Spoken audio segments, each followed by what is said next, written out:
Hello everyone, welcome to World in 2 Minutes, brought to you by trtworld.com, where we bring you the latest news from around the world. Here are your headlines.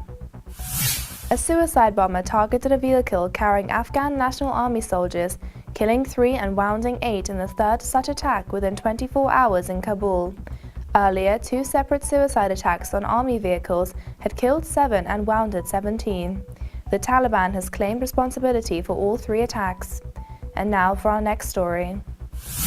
Palestinians have drafted a UN Security Council resolution calling for an end to Israeli occupation by November 2016, which they have shared informally with Arab states and some council members.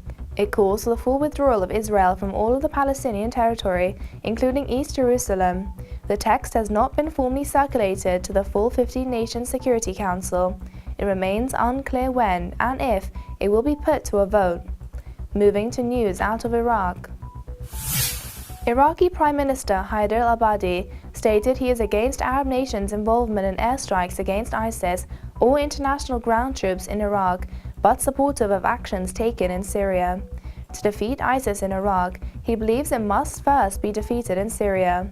He believes international involvement and regional disputes are responsible for the ISIS's recent growth.